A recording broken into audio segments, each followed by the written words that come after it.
Libercast presenta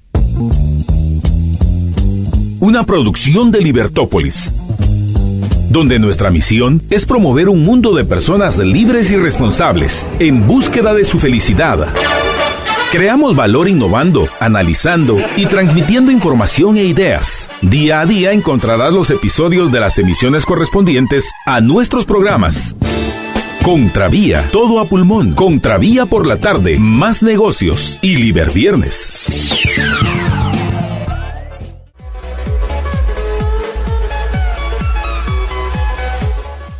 Buenas tardes, gracias por estar con nosotros. Les habla María Dolores Arias y estamos en Contravía PM, transmitiendo por la 102.1 FM Plus, dándole mayor valor a tu vida a través de nuestras ideas con valor en Libertópolis. Así que muchísimas gracias por estarnos sintonizando, 102.1 FM. Muchísimas gracias a quienes también ya están con nosotros a través de nuestras plataformas. Estamos en Facebook.com/libertopolis.com, a través de YouTube en nuestro canal Libertópolis y también a través de Twitter en @Libertópolis. Así que muchísimas gracias por estar con nosotros.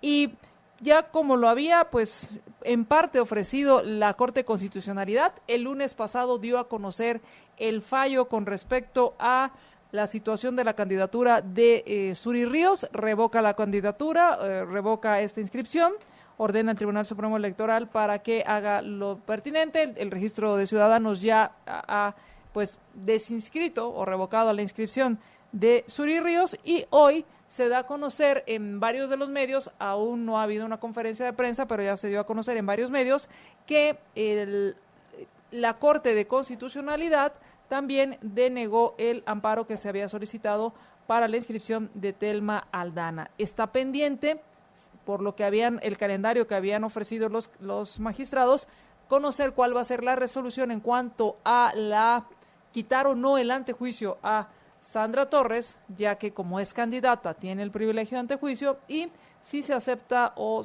no también la candidatura de Jafet Cabrera, hijo del vicepresidente, para un puesto a diputado. Así que de esto vamos a estar platicando con nuestro invitado, el licenciado Daniel Marroquín. Y muy buenas tardes y bienvenido. Buenas tardes a todos, mucho gusto de saludarlos otra vez. Pues muchas gracias por haber aceptado la invitación. Y primero, obviamente, contigo en algún momento hablamos aquí en el programa y tú mencionabas y en su momento trajiste uno de los tomos, de los varios tomos del diario de sesiones de la Asamblea Constituyente. Y mencionabas que era una referencia o era un documento muy valioso a la hora de interpretar lo que la Constitución, lo que se había plasmado en la Constitución. Entonces, me gustaría que empezáramos primero definiendo los tres casos, porque pareciera que todos son los mismos, pero hay diferencias que los abogados lo entienden mejor que nosotros. Para nosotros ¿les dejan participar o no las dejan participar? Okay. Bueno, tal vez en orden cronológico para no desatender un poco el orden que llevan las sentencias y lo que puede pasar en los próximos días. En el caso de Suri Ríos, empezando por ahí, la discusión es si ella puede o no optar al cargo de presidente. Aquí lo que se discute es, desde un inicio, puede o no ser parte de la papeleta. Ese es el fondo del asunto. Si existe una limitación en la Constitución para que ella pueda ejercer el cargo de presidenta. Y esto, en buena parte, se trata de un tema histórico relacionado con su padre. Pues ahí podemos hablar de un montón de cosas más adelante, pero ese es el fondo del asunto, digamos. En el caso de Sandra Torres, lo que se discute es si ella puede o no ser sujeto de investigación o de un proceso penal. El antejuicio no es una calidad o un requisito para ser electo como presidente o para adoptar un cargo de elección popular, sino que es una consecuencia de, por ejemplo, yo soy un candidato a presidente, gozo desde ese momento del derecho de antejuicio. Yo soy un diputado, gozo del derecho de antejuicio. Eso lo que permite es que haya un blindaje, digámoslo así, por medio del cual un juez o cualquier denuncia que tenga un carácter de espurio, que no sea motivo realmente de una persecución penal, sino más de una persecución política, se le proteja a esa persona y no se le indique o se le persiga en un proceso penal. Digamos, ahí se ve la diferencia, o tal vez la estoy tratando de explicar de la forma más sencilla. La diferencia es, en una ya soy candidato, y en la otra se me está cuestionando si puedo o no ser candidato. Sí es cierto que pareciera, según se describe en el número del expediente del MP de Sandra Torres, que esta investigación estaba desde época de Tel Maldana. Eso, si algo denota, entonces es un tema de retraso que es propio del Ministerio Público y no de una persecución particular. No quiero hablar de ese tema, pero podría o no ser susceptible de un proceso penal. Ese es el punto. O sea, vamos a ver si hay un proceso penal. Ahora Tel Maldana, creo que me pasé a Sandra Torres antes de Tel Maldana. Sí. Tel Maldana, pues el caso de Tel Maldana, lo que se discute es si llena los requisitos que formalmente estableció el Tribunal Supremo Electoral para calificar o no la idoneidad de una persona que pueda o no ser candidato. Digamos que frente a Zury Ríos hay una diferencia en el planteamiento, porque en el caso de Zury Ríos es una cosa personal de ella, directamente de su persona, que la califica en la Constitución. En el caso de Tel Maldana, lo que se está estableciendo es si ella o no goza o no de finiquito. También en algún momento se habló de una denuncia penal, pero eso es porque ella ya ejerció una función pública, y lo que cuestiona la Contraloría, que es el ente encargado o la entidad encargada de verificar el correcto uso de los fondos públicos, es que ellos presentaron una denuncia porque consideran que no ejerció bien la función pública en términos numéricos. No está hablando de sus méritos como fiscal, que pueda o no tener, si procesó tantos casos, sino está hablando del manejo administrativo de los fondos. Al final está diciendo, bueno, ¿usó bien los fondos o no? Correcto. Y hay una duda de que los haya utilizado bien y por eso se está haciendo esta investigación. A raíz de esta denuncia, ¿podríamos decir que el finiquito carece de validez o la Contraloría General de Cuentas dice este finiquito ya no es válido porque existe esta denuncia? Sí, de hecho el finiquito no se llama finiquito, Okay. Se llama constancia temporal de uso de recursos, o sea, es temporal, la palabra temporal es la importante, Okay. Porque lo que está diciendo es como cuando uno pide una solvencia fiscal a la SAT. Tal vez con los oyentes estén más familiarizados con ese concepto. O sea, cuando uno le pide una solvencia fiscal a la SAT, la SAT le está diciendo, en este momento, yo no tengo una reclamación con usted, pero eso no quiere decir que si yo reviso sus declaraciones y hay algo mal, no lo vaya a denunciar. Por eso no es finiquito. No es finiquito. Ok. Porque la única forma de extender un finiquito por completo es, mire, ya no tengo ninguna reclamación pendiente, ya no voy a tener. O sea, eso quiere decir que ya no vamos a tener nunca una relación. Pero ¿qué es lo que pasa? Que hay la responsabilidad administrativa, pues la Contraloría es una labor de auditoría que no necesariamente empata con los tiempos en los que se solicitan los finiquitos. Entonces, por ejemplo, podría una persona pedir un finiquito en enero de este año y volver a tratar de pedirlo en junio y ya no lo tiene. Pero en enero lo tenía, que es el caso de Tel Maldana. Cuando ella presenta su finiquito, presenta uno anterior. Y a medio camino la Contraloría pues, hace una auditoría, determina que que existen indicios razonables de que no se han manejado correctamente los fondos públicos y le corresponde presentar una denuncia. Entonces, en el momento en que en el sistema aparece una denuncia o una multa, podría ser una multa también, en ese momento ya no le pueden extender un finiquito a una persona. Ahora, como presenta este finiquito anterior, la Contraloría lo que hace es público que este finiquito ya no es válido. Uh-huh.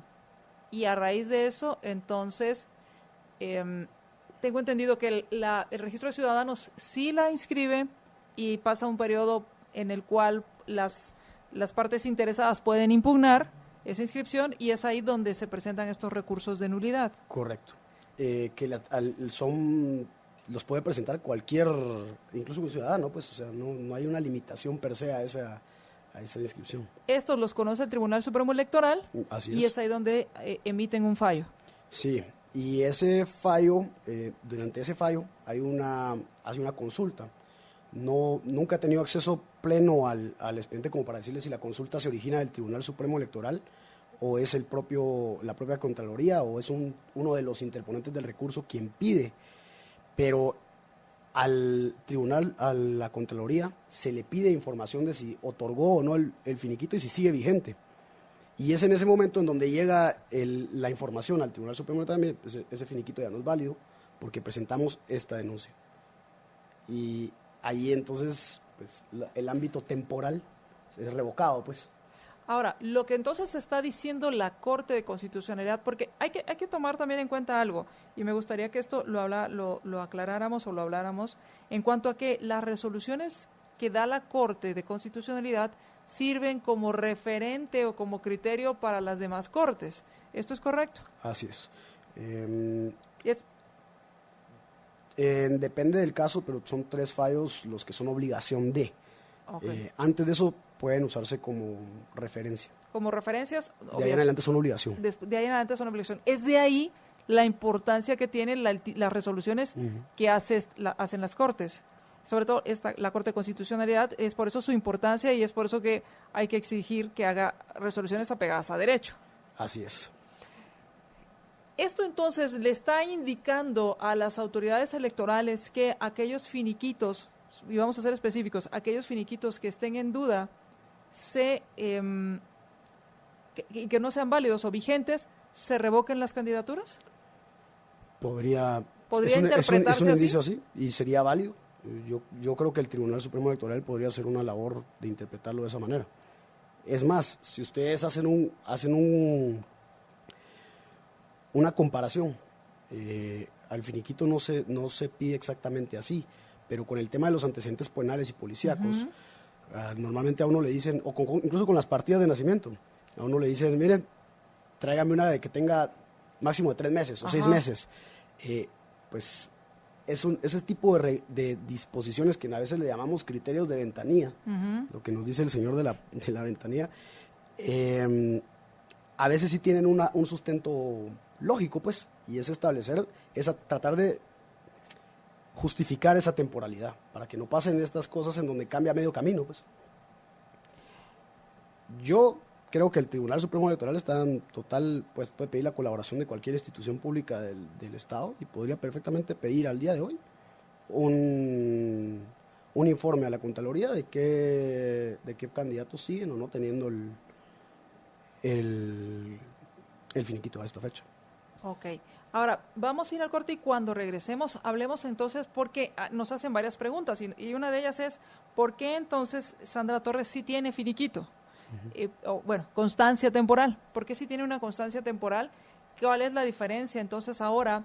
Si en el caso de Suri Ríos era ella como persona, como por llamarse Suri Ríos, por ser Suri Ríos, si tenía impedimento, y me gustaría que analizáramos lo que leíste la sentencia, que analizáramos esa sentencia, si ella tenía impedimento. Ese es el primer caso que conoció la Corte. El segundo caso que conoció y que ya al parecer ya resolvió, esa es la información que ha estado circulando, es que le deniega la inscripción a Tel Maldana por carecer de este documento de la constancia temporal vigente. Y entonces Sandra Torres, ¿qué hay con ella? Porque ella sí tiene finiquito, porque sí tiene su constancia de antecedentes penales y sus antecedentes policíacos. ¿Cuál es el caso con ella? Entonces, cuando regresemos del corte, hablemos entonces específicamente del caso de Sandra Torres. Libertópolis.com. Libertópolis.com. Ideas con valor.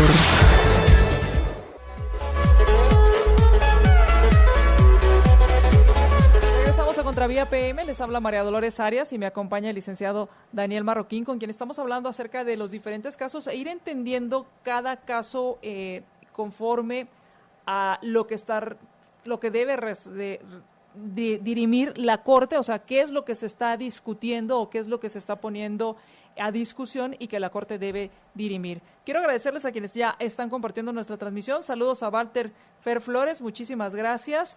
Gracias a Mario por sus mensajes, también a Rodolfo.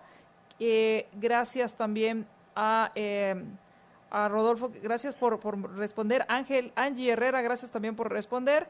Y la pregunta que nos hacían, ¿por qué Sandra Torres, y vamos ahora al caso de Sandra Torres, ¿por qué Sandra Torres sí tiene la constancia temporal, o sea, sí cumplió con los requisitos?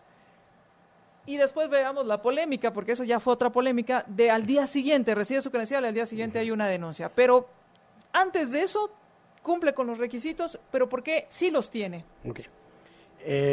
Para entender esto, creo que es, haciendo un poco justicia, es más fácil comenzar por dónde provienen estos casos. O sea, el caso de Tel Maldana proviene de una denuncia de la Contraloría. La Contraloría es la encargada de verificar el correcto uso de los fondos públicos y en algún momento determina que no se están disponiendo de la forma adecuada. Entonces, lo que tiene que hacer la Contraloría por obligación legal es presentar una denuncia al Ministerio Público. Y en ese momento, al que le compete revocar el finiquito es a la Contraloría, porque es la Contraloría quien emite el finiquito. Por eso es que Sandra Torres sí tiene finiquito, porque no se le está cuestionando el uso de fondos públicos. Lo que se le está cuestionando a Sandra Torres es su participación o no en un proceso de financiamiento electoral ilícito en las elecciones pasadas. Y eso motivó a que presentaran, luego de una investigación que realiza el Ministerio Público, un antejuicio. Son actores similares, pero son esferas de discusión distintas.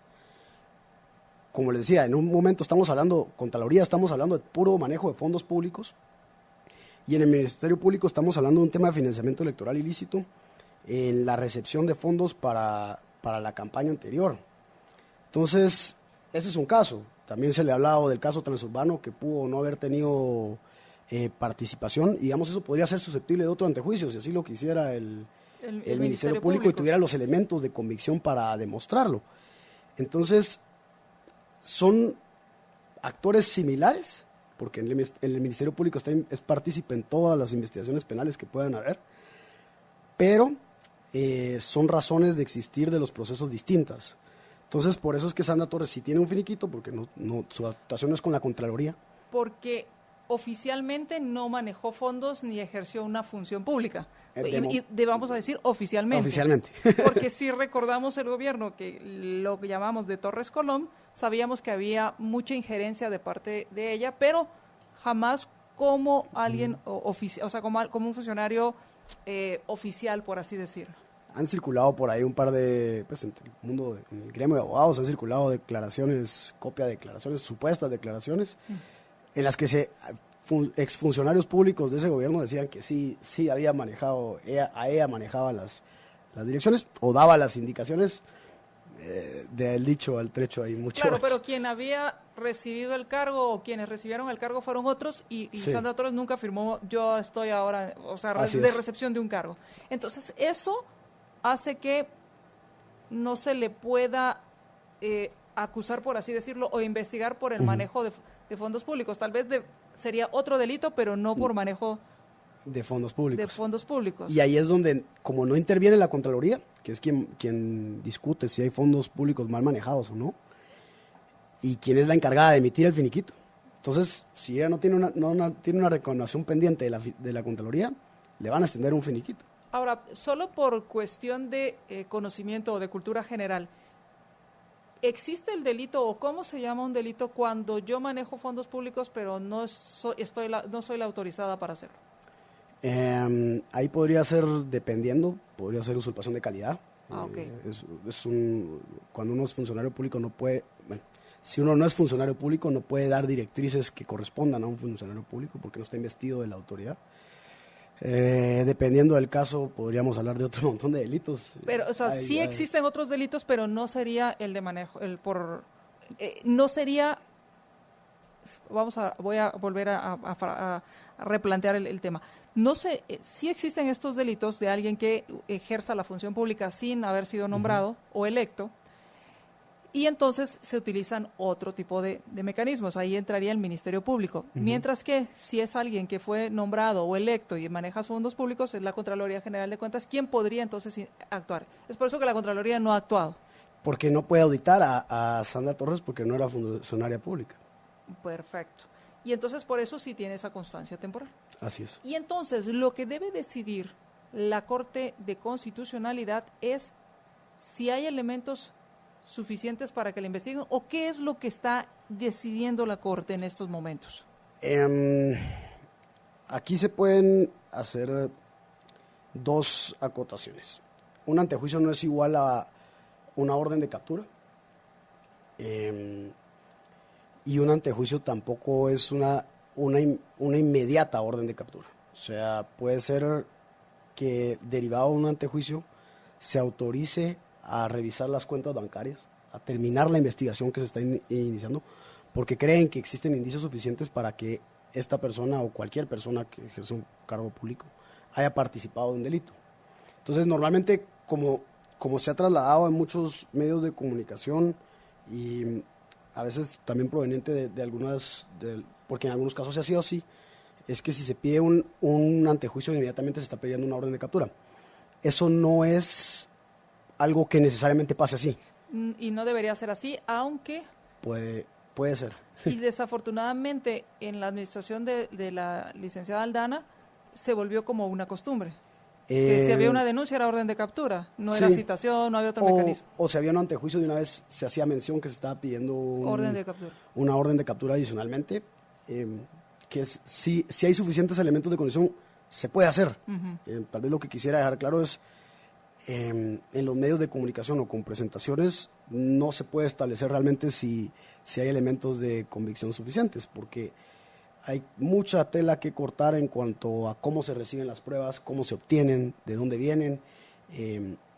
Tanto en un proceso penal se cuestiona mucho la validez de las pruebas, cuál es su origen, quién las proveyó y bajo qué condiciones. Por ejemplo, yo no puedo ir a una agencia bancaria y pedir tus estados de cuenta. Claro. Pero si yo los obtuve de una forma, tengo que poder probar que fue un descubrimiento.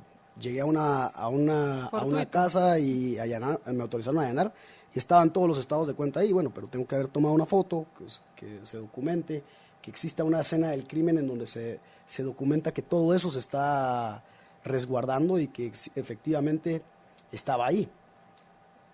Eso es lo que tal vez quisiera trasladar, como que la robustez de una investigación no necesariamente viene de hoy voy a pedir un antejuicio ahorita, sino puede ser que exista una investigación a otras personas que pueda revelar la participación de una persona en un origen ilícito, y ahí sí tal vez amerita pedir una orden de captura de una vez. Entonces, lo que está decidiendo en este momento la Corte de Constitucionalidad es si la Corte Suprema de Justicia actuó correctamente. Lo que está decidiendo ahorita la Corte de Constitucionalidad es si la Corte Suprema de Justicia debió haber entrado a conocer ese antejuicio. Hablamos un poquito hace unos momentos de las sentencias de la Corte. Una línea de obligaciones que ha establecido la Corte de Constitucionalidad, cuestionable o no para muchos abogados, es si la Corte Suprema de Justicia puede rechazar in limine, porque considera que no vale la pena entrar a conocer un antejuicio porque es espurio, porque no responde. Si esa resolución no está bien fundamentada o no se justifica plenamente, la Corte de Constitucionalidad le puede ordenar a la Corte Suprema de Justicia que dicte una nueva resolución. Lo que no puede hacer, y eso sí sería arbitrario, es ordenarle cómo resolver. ¿Por qué? Y esto es algo de lo que en alguna manera hemos tolerado los abogados, es que la Corte de Constitucionalidad tiene que conocer sobre derechos constitucionales, los que están en la Constitución, 200 y pico de artículos que tiene la Constitución, y no precisamente, no totalmente sobre las normas ordinarias. Esas son parte de la Corte, la máxima autoridad en cuanto a normas ordinarias es la Corte Suprema de Justicia. Lo que sí puede hacer la Corte Constitucional, y ahí es donde está el área gris, que es de la que se ha aprovechado en algunos momentos la Corte, es decir, mire, cuando usted está analizando esta norma ordinaria no está respetando los derechos que constitucionalmente le asisten a la persona. Por ejemplo, no le está dejando participar en una audiencia. Todo el mundo tiene derecho a ser oído, citado y vencido en un juicio. O no los está dejando, o no le está dando una fundamentación adecuada a sus resoluciones. Es decir, mire, no le está explicando con claridad al ciudadano por qué sí prospera o no su solicitud. Eso es en buena parte la confusión que se ha generado, porque la Corte Constitucional muchas veces ha sido partícipe de resoluciones que entran a conocer lo que debería resolverse en medios ordinarios. Pero también, en otro montón de casos, ha dicho, mire, yo no me puedo meter a resolver el fondo del asunto, pero hago una recomendación en cuanto a los derechos constitucionales y usted debería de tomar esto en consideración cuando resuelva. No le está diciendo cómo resolver, pero sí le está diciendo no está interpretando adecuadamente las normas de la Constitución.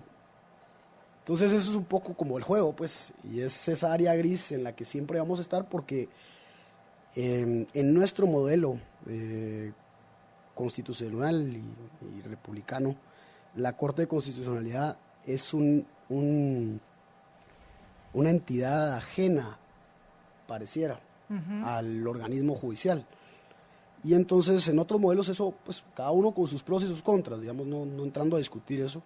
En otros modelos la Cámara es una Cámara Constitucional que es parte de la Corte Suprema. En algunos casos es permanente y está ahí todo el tiempo, en otros casos se instaura cada vez que se necesita. Es muy discutible porque la misma entidad que está, el organismo judicial, que es el que está administrando justicia, está supeditado a otra entidad, que es la Corte de Constitucionalidad, para interpretar adecuadamente la Constitución. Entonces nos prestamos a estas discusiones en donde si se pasó o no de la raya. Y al final de cuentas la Corte de Constitucionalidad la hemos interpretado como el máximo tribunal del país. Que a son de broma e ironía se le llega a conocer como la Corte Celestial y después de esto ya no hay nada y tienen ese poder absoluto casi, que hemos aprendido a través de la historia que el poder absoluto pues corrompe y el poder corrompe y el poder absoluto corrompe absolutamente y que el poder absoluto nos lleva a tiranías. Ahora, ¿la decisión de la Corte sería binaria en el sentido de un sí o un no a la solicitud de la FESI? En cuanto a qué pasa si la Corte dice, la Corte Suprema de Justicia debe conocer la solicitud que hace la FESI? Lo que está diciendo es que entre a conocer, y es todo el proceso que hemos hablado de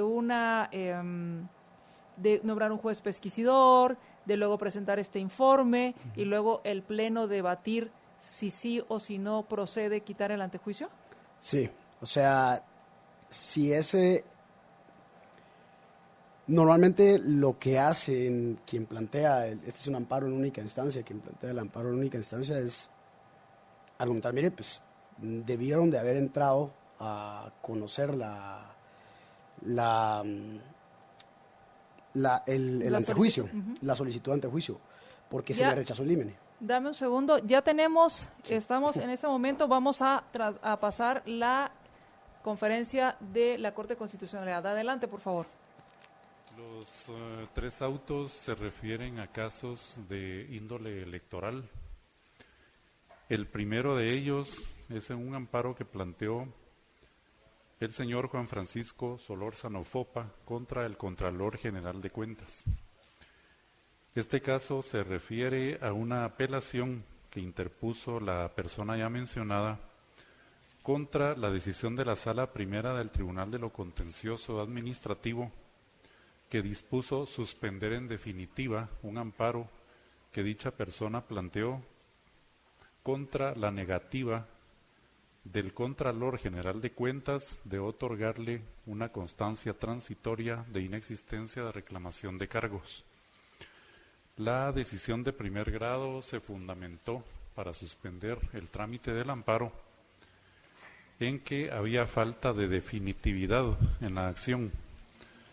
Y la Corte, al analizar el asunto, pues llega a determinar que no existe la falta de ese presupuesto procesal y como consecuencia de ello declaró con lugar el recurso de apelación que interpuso el señor Juan Francisco Solórzano Fopa, revocó el auto de 19 de marzo de 2019 y a la vez como consecuencia de esa revocatoria ordena al Tribunal de Amparo a que prosiga con la tramitación de la acción constitucional planteada en la fase procesal que corresponda. El segundo de los casos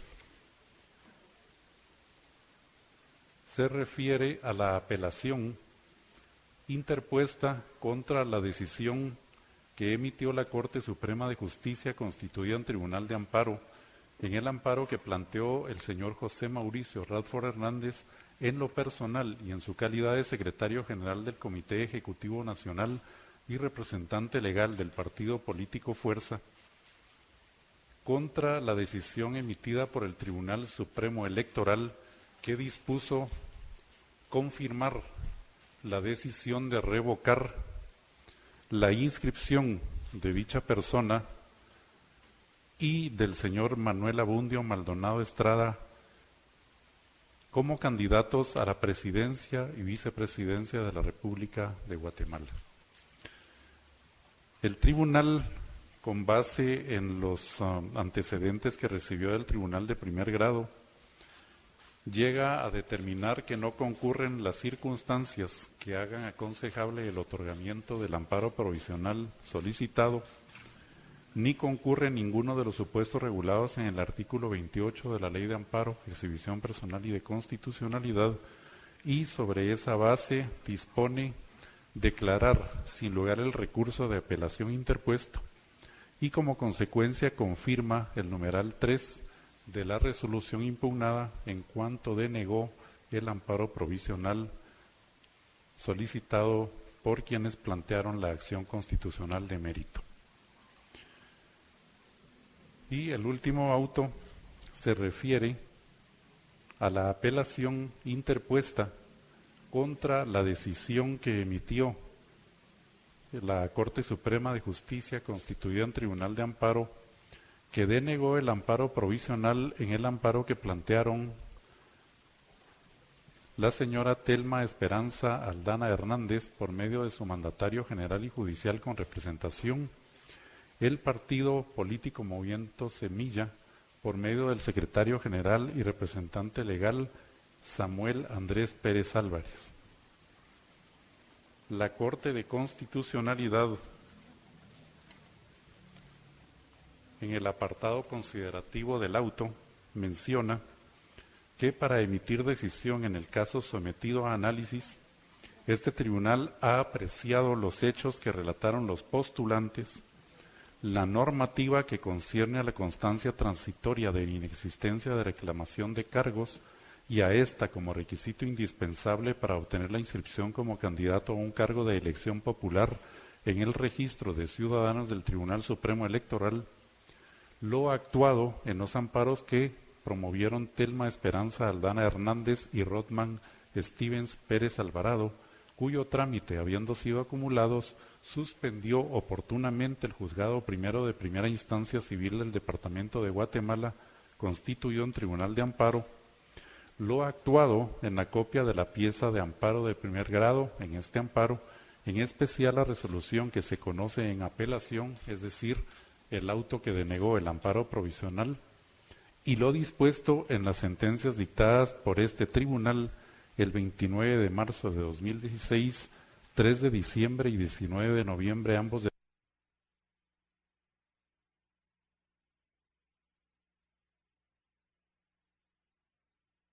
un pequeño corte, vamos a restablecer la información, vamos a restablecerlo. Lo que estábamos oyendo era con respecto a la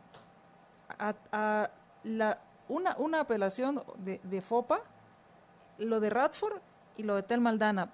Y hablan como que fuera el tercer caso y el último, y me quedan debiendo Sí. el de Sandra Torres. Vamos a ahorita a restablecer la comunicación.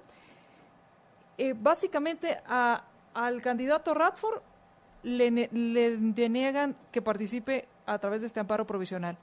Así es. Como es un amparo provisional,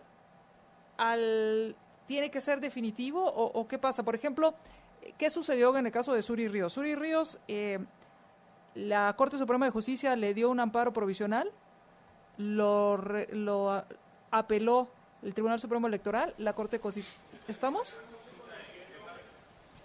Perdón. Tenemos... No, por razón de tiempo se difirió el conocimiento y la resolución para el día de mañana. Mañana se incluyen en la agenda de las sesiones de la Corte. Perdón. Sí. Perdón, sí. Del amparo provisional, más o menos para hacer un cálculo de cuánto podría durar el siguiente paso. Y lo pregunto porque, en función de que estamos a un mes de las elecciones, ya no le queda tiempo, digamos, a la señora Aldana poder participar en función de la denegatoria del amparo provisional que se ha negado hoy. Entonces quiero saber cuánto tiempo se tomaron para conocer y resolver esta solicitud de la apelación, para saber si todavía alcanza a ella o ya no poder participar en elecciones. Vea, la Corte de Constitucionalidad aproximadamente en el trámite y el arribo a la resolución que fue emitida hoy, aproximadamente en 3 semanas o un mes desde que recibió la apelación. Perdone, licenciado, solo para que nos aclare también, entiendo los argumentos legales que están dando, pero usted nos puede explicar y digerir el argumento que la Corte dio para negar el provisional, negar esta apelación. ¿Cuál es el argumento real? Que usted no lo traduzca, porque en la jerga de derecho es complicada para la población, ¿verdad? Para la población general. Pero que usted nos traduzca qué decidió la Corte. Básicamente lo hace sobre la base de que la candidata a presidenta de la República de Guatemala no cuenta en este momento con el documento denominado constancia transitoria de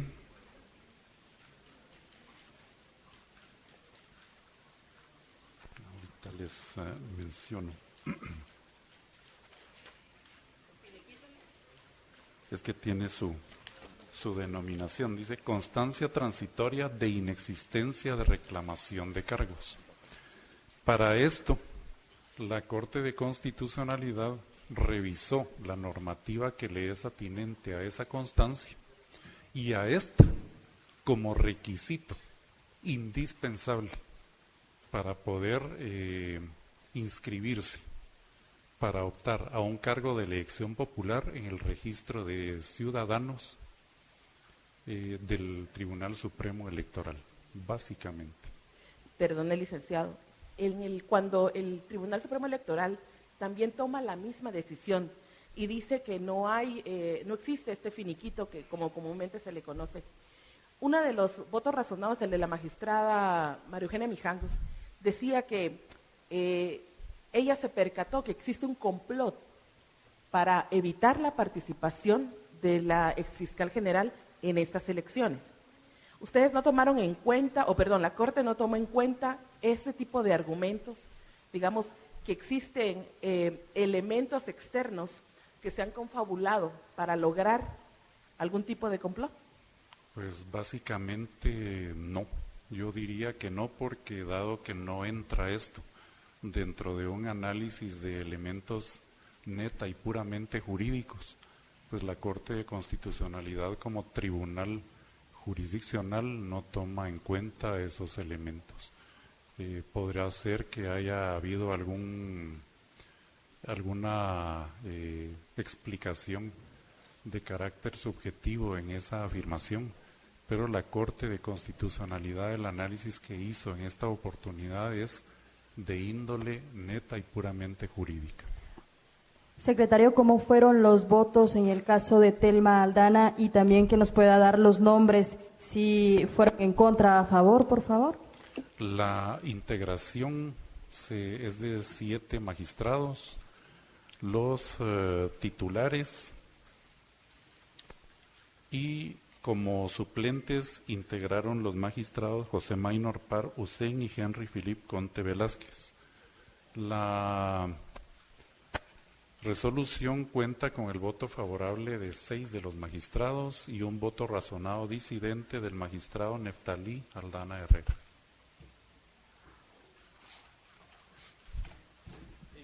Yo quiero conocer más detalles, pero en relación a los otros 2 casos que también pues se mencionan. El primero de ellos es el de Solórzano Fopa. Quisiera conocer, entonces ya con esta resolución tendría que la Contraloría extenderle esta constancia a él, entiendo. No. ¿O cómo está el proceso? La decisión que fue impugnada y que conoció y resolvió hoy la Corte y que declara con lugar la apelación se refiere a una suspensión en definitiva del trámite que había dispuesto la Sala Quinta del Tribunal de lo Contencioso Administrativo. Con la decisión de la Corte, lo que debe hacer la Sala Quinta es proseguir el trámite. En esta prosecución, obviamente, debe hacer pronunciamiento, si es que lo pide, y creo yo que obviamente sí lo pide, el señor Juan Francisco Solórzano Fopa, en relación al amparo provisional que pueda concedérsele, de acuerdo con los argumentos que sustentaron su acción constitucional. En el caso de Mauricio Radford, quisiera conocer cuál fue el criterio a fondo que tomó en estos momentos de la Corte de Constitucionalidad para rechazar esta solicitud que él hizo. Lo que analiza la Corte y está puesto en el juicio de los tribunales, tanto de primera como de segunda instancia, es el hecho de que la revocatoria que se hizo de la inscripción de él y su compañero de fórmula para la participación como candidatos a presidente y vicepresidente de la República, es que de acuerdo con información que recibió el registro de ciudadanos oportunamente por parte del Ministerio Público, se llegó a constatar que el señor José Mauricio Radford Hernández tiene abierto un proceso penal en que hay investigación en su contra. Sobre esa base, el registro de ciudadanos emitió una resolución que posteriormente fue confirmada por el Tribunal Supremo Electoral en el sentido de que, al carecer de alguno de los requisitos establecidos en el artículo 113 de la Constitución Política de la República, pues era meritorio dejar sin efecto la inscripción que oportunamente hizo el registro de ciudadanos referente a la inscripción. Sí, revocar la inscripción que ellos habían decidido para que ellos participaran como candidatos a presidente y vicepresidente por el partido político Fuerza.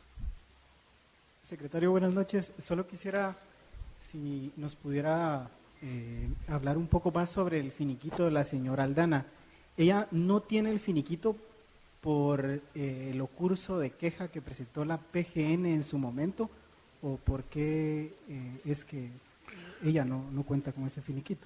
Sí, lo que se llega a determinar acá es que hay aplicación de una norma que aún cuando en el momento en que ella obtuvo la inscripción como candidata a presidenta de la República, ella obtuvo la inscripción y en ese momento estaba aparentemente vigente, o estaba vigente, la constancia transitoria que le había sido concedida en diciembre, me parece, del año pasado. Sin embargo, el registro de ciudadanos, el Tribunal Supremo Electoral llega a determinar que, y esto es una información que obtiene de la Contraloría General de Cuentas, que es el órgano competente para determinar la existencia o inexistencia de reclamación de cargos, llega un informe en el que se menciona que hay un proceso abierto contra ella, es decir, ya hay una reclamación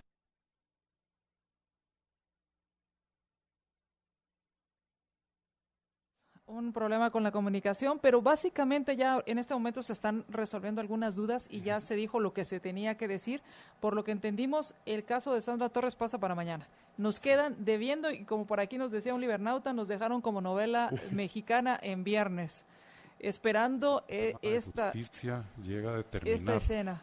Que la señora Aldana no cuenta con este documento, la constancia transitoria, deniega el amparo provisional. Hay apelación de esa decisión, sube en alzada aquí a la Corte, y la Corte con la decisión de hoy está confirmando esa denegatoria de amparo provisional. Secretario, disculpe aquí, atrás, gracias. Pero no, según la ley, ese documento o finiquito no tiene vigencia. Es decir, para explicarle a la audiencia sobre el argumento de los magistrados, tomando en cuenta que la aspirante a la presidencia Aldana ya tenía ese documento, eso quiere decir que entonces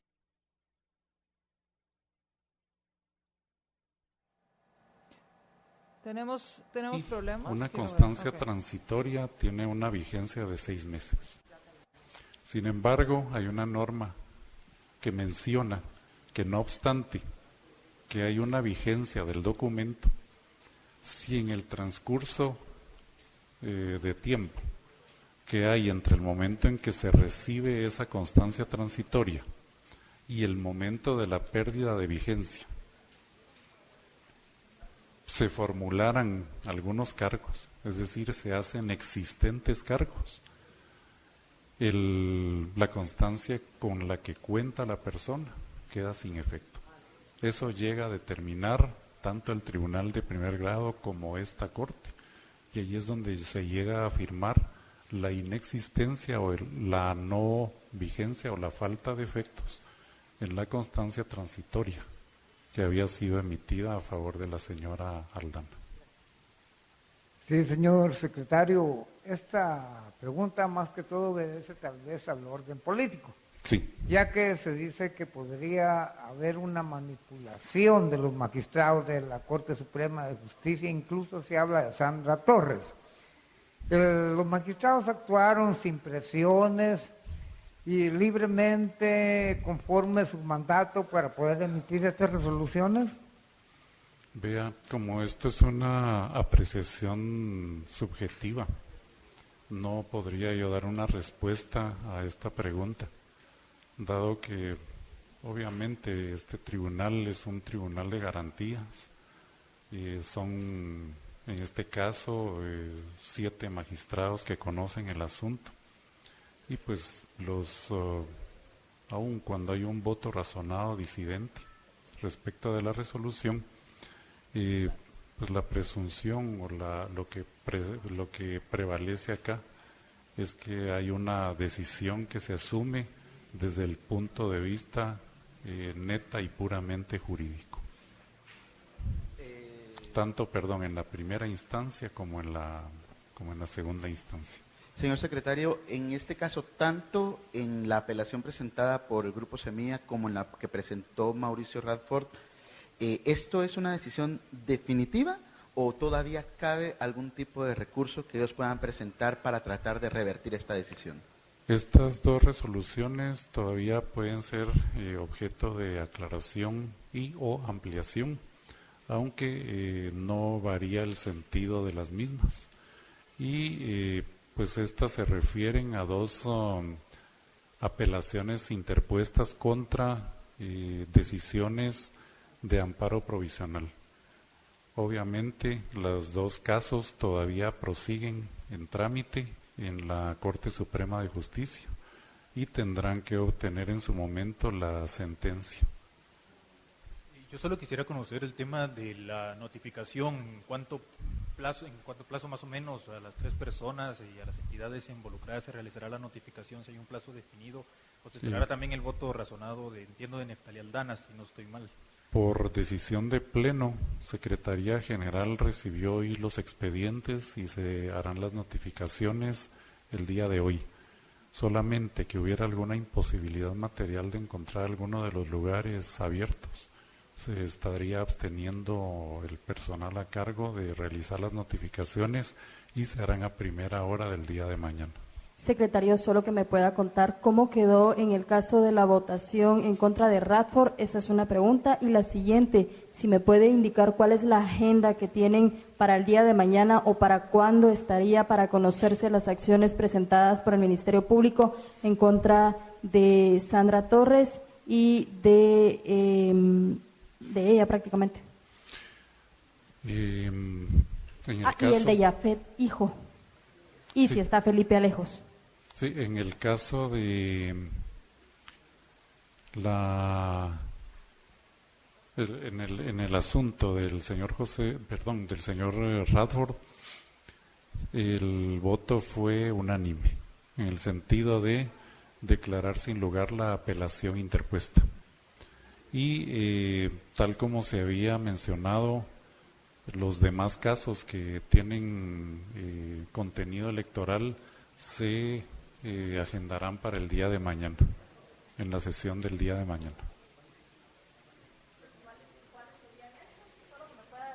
Solo que me pueda decir los nombres que estarán conociendo el día de mañana. Vea, como fueron 5 los que se retiraron, los que tengo ahorita presentes, o el que tengo presente, es de la señora Sandra Torres.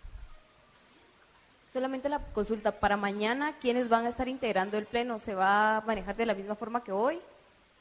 Sí, en el caso de la señora Sandra Torres, dado que es un asunto que se está conociendo en un amparo en única instancia, la integración del tribunal es por parte de los magistrados titulares.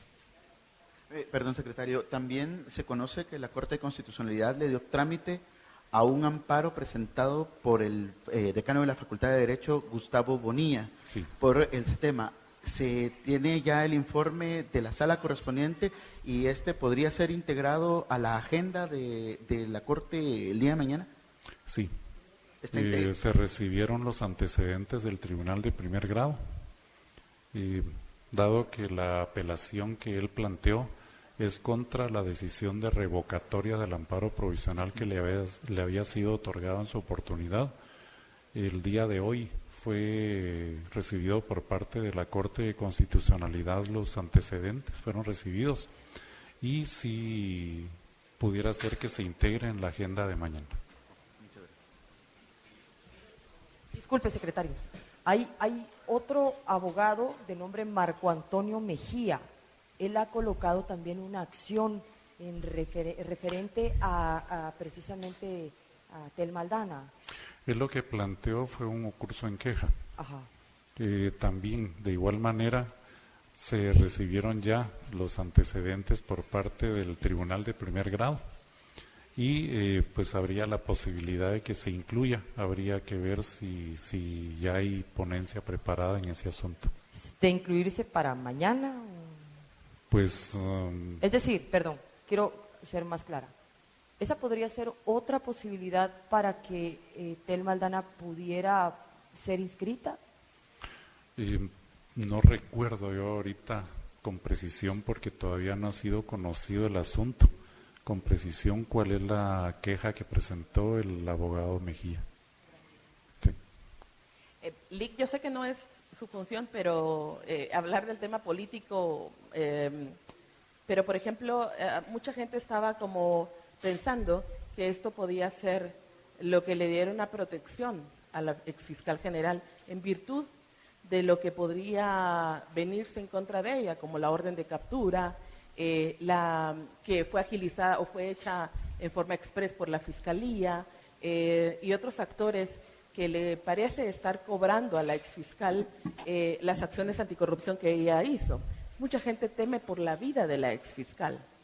Esas consideraciones, y bueno, además, ella acaba de tuitear que con las decisiones que se han tomado están empujando al país al precipicio. Ese tipo de situaciones, la Corte las vio. ¿Cómo las interpretan ustedes? Vean que pues la función mía no es emitir pronunciamiento en relación con esas apreciaciones que en alguna medida pues pudieran tener algún componente subjetivo. Sin embargo, pues en el análisis de los casos, lo que se puede advertir es que toda la gama de expresiones que formulan los magistrados en las decisiones o en las sesiones que ellos en las que participan, pues son de índole pura y netamente jurídicas. A lo que se arribó hoy es a esta decisión queda expresada en el contenido del auto y como podrán ustedes advertir, las consideraciones que se formulan pues tienen un componente, como menciono, pura y netamente jurídico.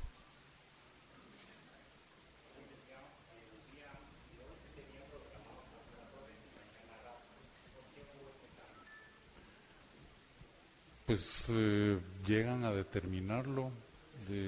Estaba precisamente en agenda el tema de la señora Sandra Torres.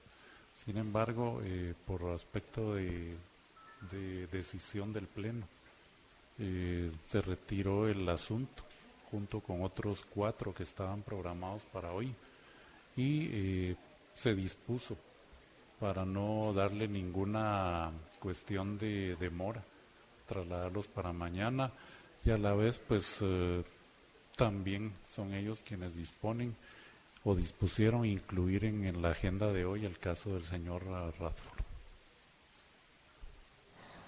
Pues esta fue las declaraciones, estaban en la sesión de preguntas y respuestas y creo que hemos ya escuchado buena parte de lo más relevante de lo que se dio a conocer hoy. Uno de los temas que obviamente, los temas más relevantes de los casos que se estaban discutiendo era el caso Tel Maldana y el caso de Sandra Torres. Curiosamente, el caso de Tel Maldana pues se dio a conocer antes de esta conferencia de prensa cuál había sido la resolución, mientras que de Sandra Torres no se sabía nada. Ahora ya se sabe que se va a conocer hasta mañana esta resolución.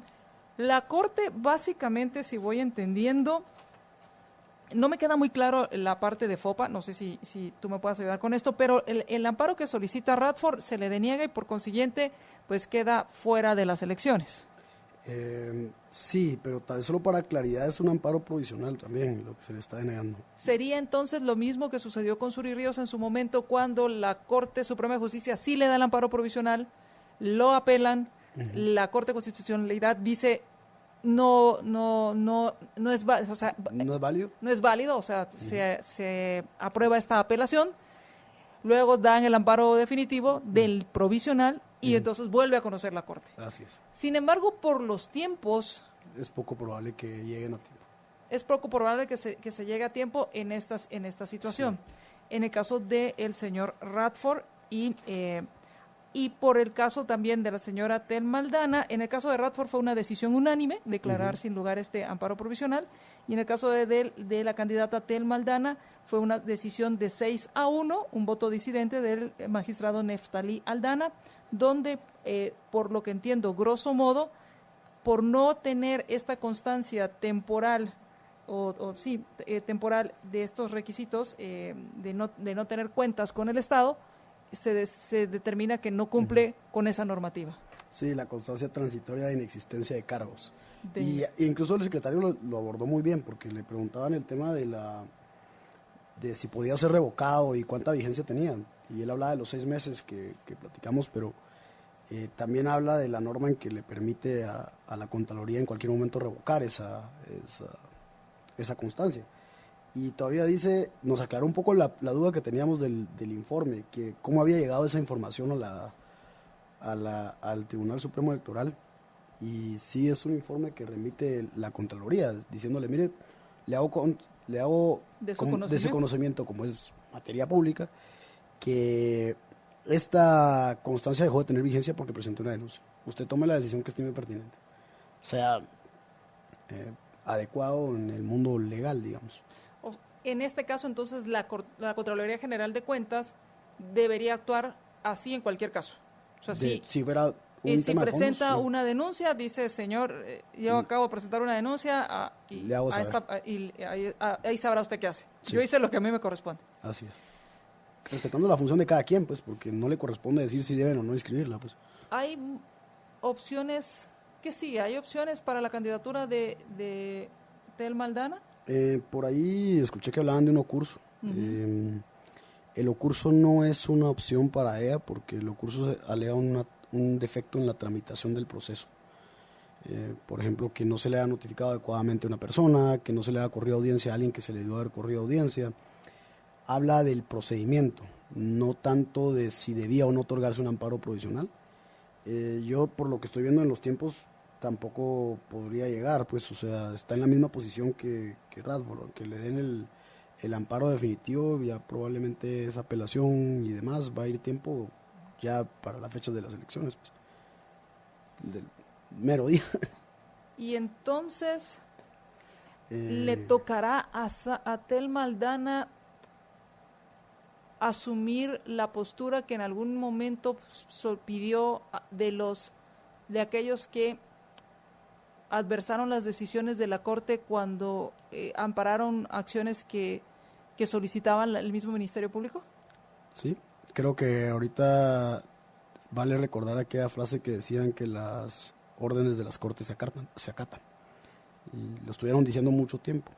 Y haciendo una reflexión, ya que hablamos de eso, cuando escuchaba yo esto, no sé si te diste cuenta, pero estaba sonriendo un poco porque no tanto por las candidaturas, eso pues indiferente, sino por la forma en que se está resolviendo la Corte, veo un paso atrás. La última vez que platicamos te decía que yo miraba con mucha preocupación que la Corte resolvía en un tema de un amparo provisional, resolvía el amparo prácticamente, y eso lo miraba muy mal. Porque no le daba certeza, no le daba garantías a los procesos y pareciera que la Corte estaba tomando las decisiones a lo que ellos querían, de la forma en que ellos querían o pretendían que se gobernara.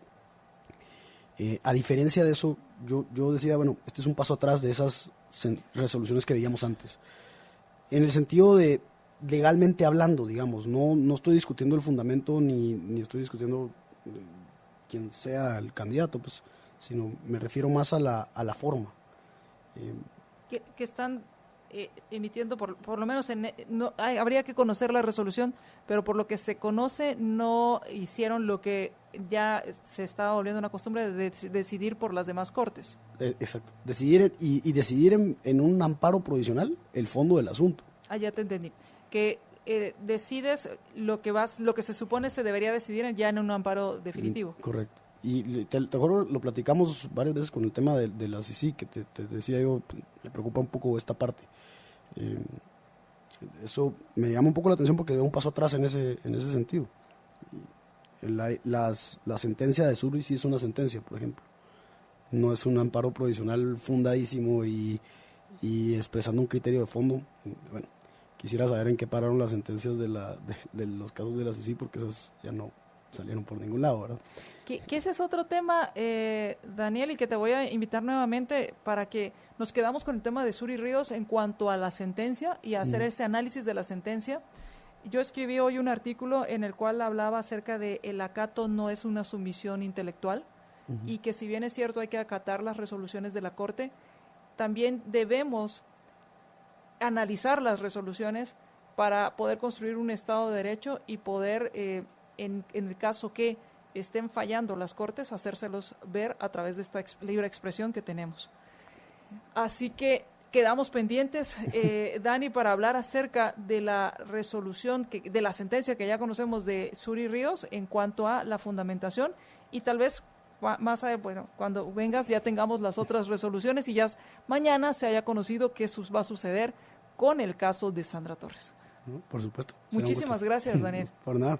Muchas gracias a todos ustedes, gracias por compartir nuestra transmisión y vamos a nuestro siguiente programa en Más Negocios.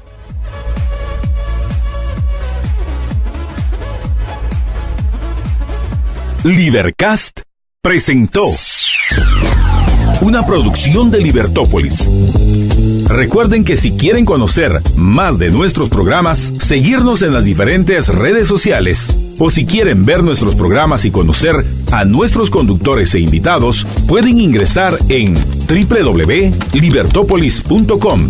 Recuerda suscribirte y dejarnos 5 estrellas para que continuemos trabajando en producir más podcasts de tu interés. Libertópolis, ideas con valor.